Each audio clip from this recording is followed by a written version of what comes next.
Il s'agit bien évidemment d'une excellente initiative à laquelle nous avons souscrit immédiatement, puisque le CHU est partenaire du CIMA, de ce premier congrès international.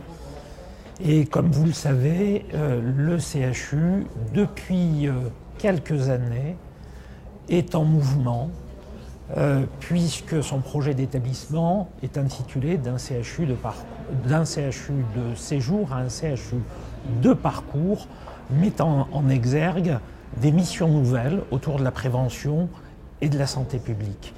Et qui dit prévention et santé publique dit accompagnement, et notamment accompagnement des personnes âgées et personnes handicapées.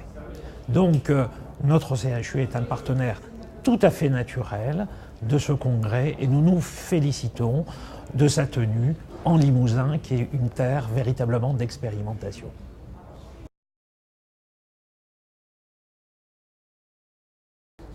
Bien évidemment, il ne s'agira pas de s'arrêter là durant ces 3 jours de congrès.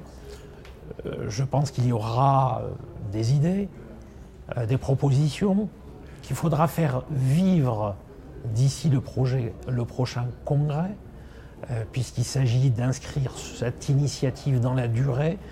Et bien évidemment, notre CHU, comme d'autres acteurs au sein de cette région, concourront pour faire vivre en tout cas toutes les idées, toutes ces propositions jusqu'au prochain congrès. Et l'idée, c'est d'accompagner encore une fois les personnes âgées, les personnes handicapées, et qu'on n'en reste pas uniquement à l'émergence d'idées. Il faut véritablement ce qu'il y ait transformation dans la vie quotidienne.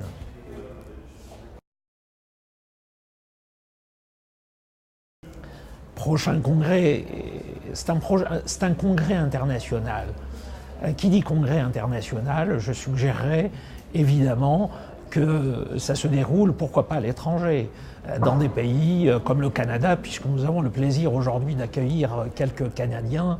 C'est une terre de recherche, d'innovation, et pourquoi pas le Canada.